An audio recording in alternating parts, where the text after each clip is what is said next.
Hello my dear student. आज हम बात करने वाले हैं बायोलॉजी के 11th क्लास के चैप्टर सेकंड के बारे में। That is the name of this chapter biological classification. Biological classification that was given first time पे अरिस्टोटल ने इसके बारे में बताया, और उन्होंने बताया कि उन्होंने जो scientific basis of classification he given the first who was first who given the scientific basis of classification. सबसे पहले उन्होंने इस क्लासिफिकेशन को डिस्क्राइब किया। उन्होंने प्लांट्स को अपने तरीके से डिवाइड किया। उन्होंने प्लांट्स को बड़े प्लांट्स में, ट्रीज में, शर्ब्स में और हर्ब्स में डिवाइड किया, और एनिमल्स को डिवाइड किया कि ऐसे ऑर्गेनिज्म या ऐसे एनिमल्स जिनको रेड ब्लड होता है और जिनको नहीं होता है। टर्म्स के बारे में जानते हैं। Aristotle, the name of this chapter, second, biological classification. Aristotle was the earliest to attempt a more scientific basis of classification. Aristotle सबसे पहले थे जिन्होंने ये बताया कि ये जो क्लासिफिकेशन का सबसे साइंटिफिक तरीका उन्होंने अपने टाइम पे दिया। He used simple morphological characters to classify plants in tree, shrubs and herbs. उन्होंने प्लांट्स को morphological characters are those characters which we see from outside.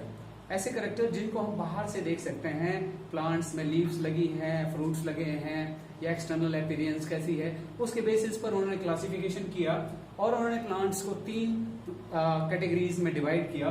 First trees, shrubs SHURBS shrubs, and herbs HERBS। इन्होंने 3 में divide किया। Trees बड़े plants, shrubs जो बहुत बड़े plant नहीं होते हैं, जैसे आपने देखा होगा लेमन है, रोज है, इनके प्लांट झाड़ी वाले प्लांट भी कह सकते हैं।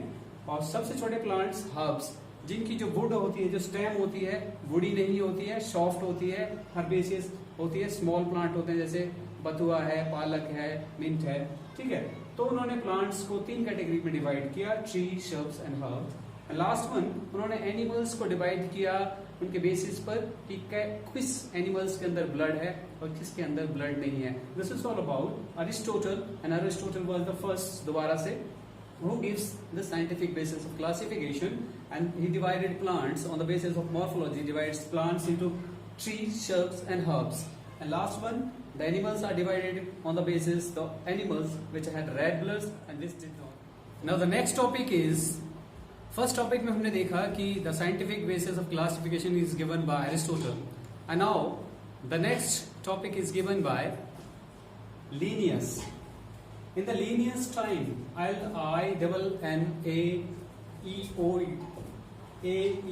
LINNAEUS, Linnaeus. In the Linnaeus time, a two system of classification with the plantae and animal kingdom. Linnaeus के समय में 2 सिस्टम ऑफ क्लासिफिकेशन थे, जिनमें प्लांट किंगडम और दूसरा एनिमलिया किंगडम। 2 किंगडम्स के बारे में उन्होंने बताया। And this system did not distinguish the eukaryotes and prokaryotes.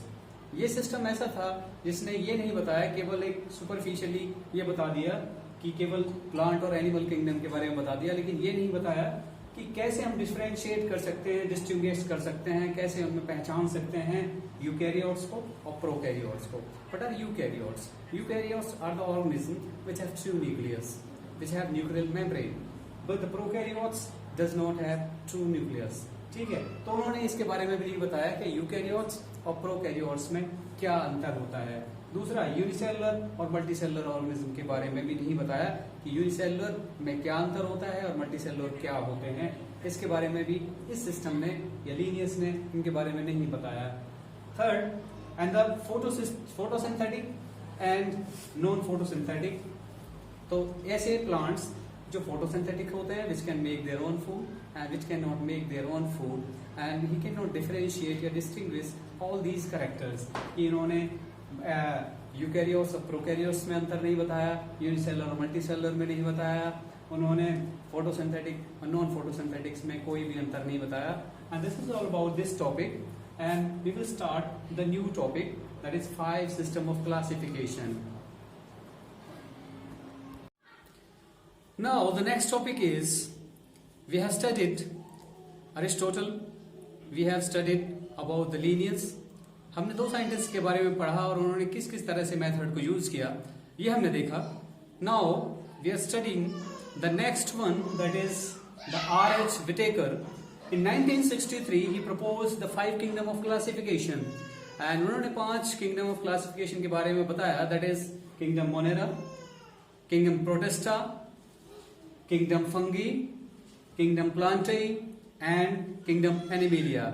इन 5 के बारे में उन्होंने बताया और उन्होंने ये भी बताया कि किस तरह से कौन कौन से क्राइटेरिया को सेल वाला organisation, thallus structure, cell structure, किस बेसिस पे उन्होंने ऐसा किया, ये उन्होंने इस सब के बारे में किस किस हिसाब से उनको डिसाइड किया, किस बेसिस पे लिया उन्होंने, ये हम देखेंगे अब. Now the R.H. Whittaker in 1963 he used many criterias to describe these 5 system of classification. जो उन्होंने 5 किंगडम दिए थे, kingdom monera, kingdom Protista, kingdom fungi, kingdom प्लांटाई and kingdom animalia, उनको किस बेसिस पर उन्होंने ऐसे डिवाइड किया और कौन सा ऐसा बेसिस लिया. The many criterias used by him including cell structure, thallus organization. What is thallus? Many plants like algae and bryophytes does not differentiate it into leaves, stem and roots, and these are called thalloids or thallus plants. तो सब starting से बहुत सारे criterias को उन्होंने include किया, जिसमें cell structure, thallus organisation और थैलस किस तरह से ऑर्गेनाइज किया, किस हिसाब से उन्होंने किया, ये लिया. मोड ऑफ न्यूट्रिशन, किस तरह से वो न्यूट्रिशन करते हैं, कौन सा प्लांट, कैसा ऑर्गेनिज्म किस तरह का न्यूट्रिशन लेता है, इस बेस पे उन्होंने डिसाइड किया. रिप्रोडक्शन के आधार पर उन्होंने डिसाइड किया. Last one, that is phylogenetic relationship. And what is phylogenetic relationship? The evolutionary relationship. किस हिसाब से पुराने टाइम में ये किस तरह से दिखाई देता था. जैसे अब ह्यूमन का एग्जांपल हम लेते हैं, हमें समझा जाता है कि हम लोग एप्स और मंकी के हमारे पूर्वज हैं, उनके टेल थी, हमारे टेल नहीं है, वो झुक के चलते थे, हम जो है मॉडिफाइड होके वो चेंज हो गए. तो उन्होंने इवोल्यूशनरी रिलेशनशिप यानी फाइलोजेनेटिक रिलेशनशिप को भी आधार बनाया. तो इन सभी आधार के बेसिस पर उन्होंने डिस्क्राइब किया या डिवाइड किया, द 5 किंगडम ऑफ क्लासिफिकेशन को उन्होंने डिवाइड किया. Now we are taking the very first kingdom, that is kingdom monera. Kingdom monera में bacteria is the main or the sole member of this kingdom. Bacteria इसका सबसे जो main member है इस kingdom का. इसमें बैक्टीरिया की बात करें कि बैक्टीरिया प्रेजेंट एवरीवेयर, हर जगह मौजूद होता है, चाहे वो पानी है, हवा है, चाहे सॉइल है. If we take a 1 hand of soil, it contain hundreds of bacteria. आपने कभी सोचा है कि अगर हम सॉइल को लेते हैं तो उसमें 100 बैक्टीरियाज भी मिल सकते हैं. तभी कहा जाता है before taking food we have to wash our hands. हमें अपने हाथों को साफ करना चाहिए खाना खाने से पहले. तो पढ़ते हैं हम किंगडम मोनेरा के बारे में. Bacteria are the sole member main. Bacteria are the sole member of this kingdom of kingdom monera. इस किंगडम मोनेरा का बैक्टीरिया सबसे मेंबर है, महत्वपूर्ण मेंबर है. बैक्टीरिया आकर ऑलमोस्ट एवरीवेयर, हर जगह पर बैक्टीरिया मौजूद है, हवा में, पानी में और सॉइल में. Air, water and soil, everywhere is bacteria. You have find bacterias. Hundreds of bacteria are present in handful of soil. You are amazing to know that कि hundreds of bacteria are present in 1 hand of soil. एक मुट्ठी भर रेत में या एक मुट्ठी भर सॉइल के अंदर हमें मिल जाती है 100 bacterias. And last one, they also live in extreme habitats. वो विषम परिस्थितियों में भी रह सकते हैं.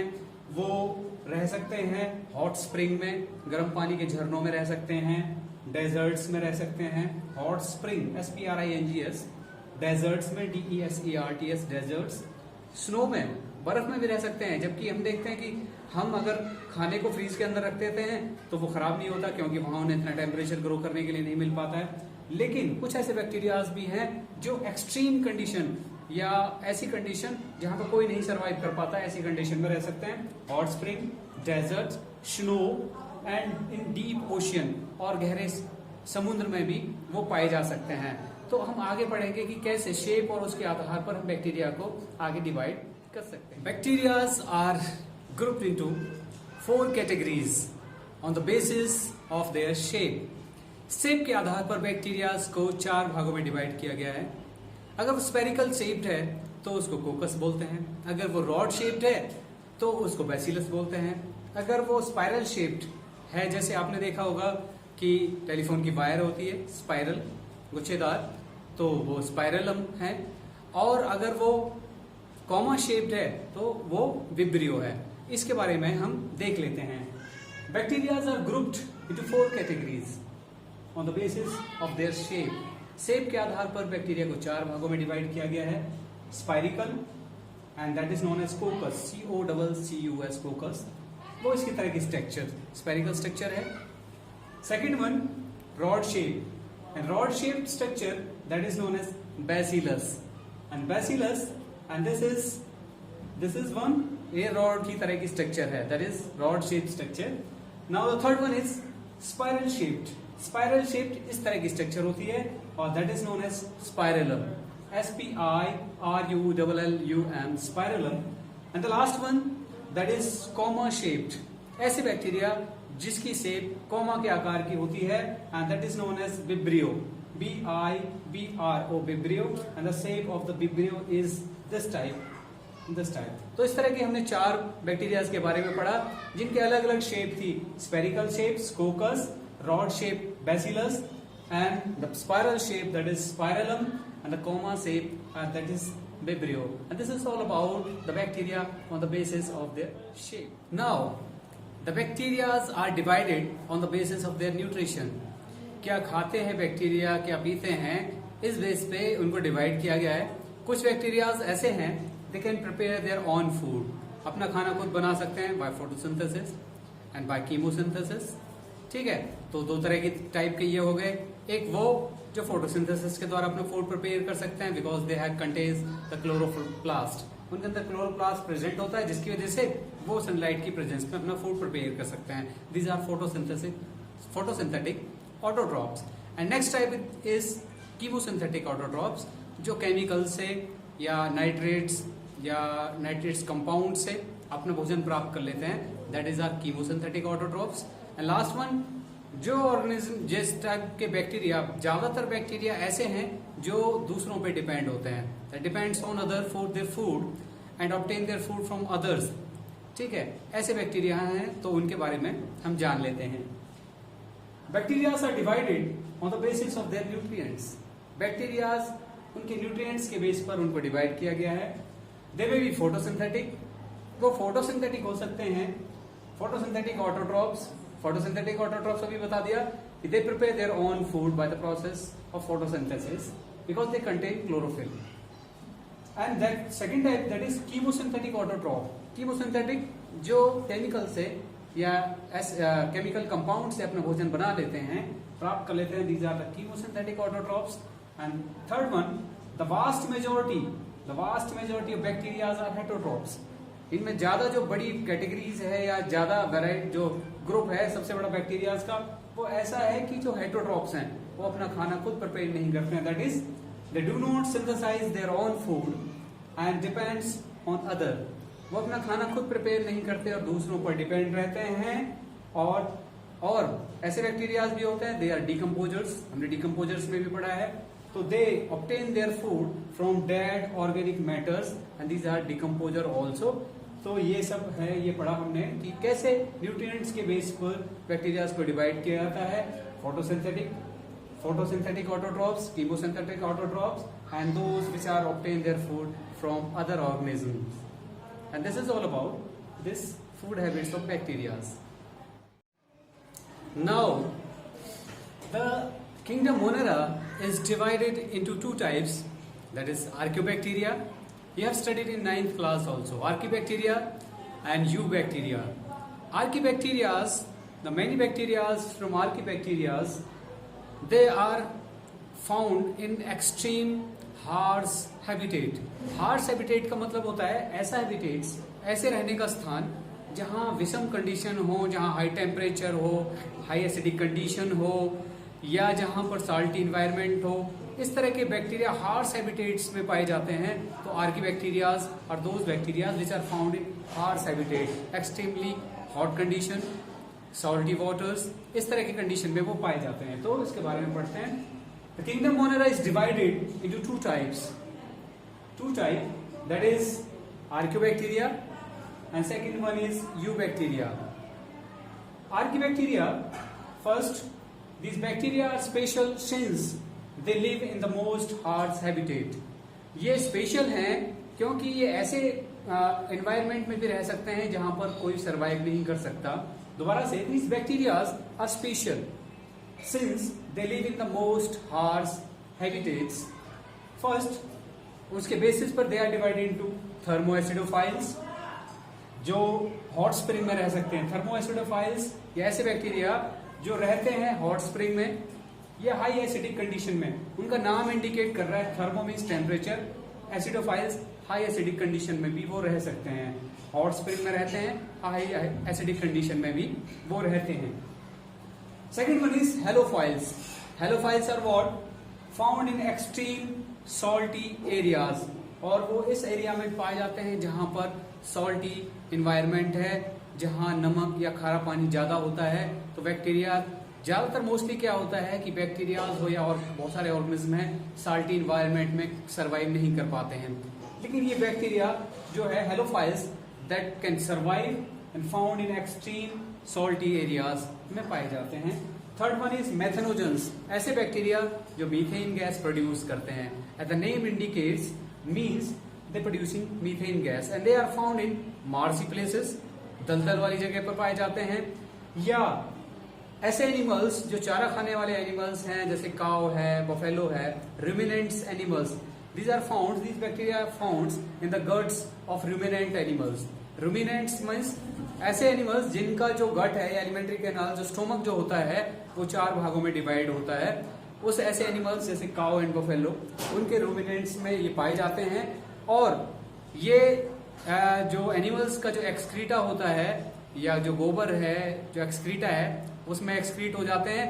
और कोई उन्हीं की वजह से जब इनसे हम मीथेन गैस प्रोड्यूस करते हैं या गोबर गैस प्लांट में इसको डाला जाता है, एक्सक्रीटा को, गोबर को, तो उससे वो जो है मीथेन गैस प्रोड्यूस करते हैं। तो मीथेनोजेंस, दोबारा से एक मिनट, आर्कीबैक्टीरियाज और those bacteria they are found in extremely harsh habitats, special habitats में पाए जाते हैं। थर्मोसिडोफाइल्स, दे आर सर्वाइव, ये found in the hot spring as well in high acidic conditions में। दूसरा है halophiles, found in extremely salty areas, और ये सॉल्टी एरियाज में, रिवर्स में या लेक्स में जो सॉल्ट वाली हैं उनमें पाए जाते हैं। मेथेनोजेंस मार्सी प्लेसेस पर पाए जाते हैं and present in the gut of ruminant, RUMINANT, ruminants animals के गट्स में, like cow and buffaloes, and producing methane gas in the gobar gas plant. And this is all about आर्कियोबैक्टीरिया।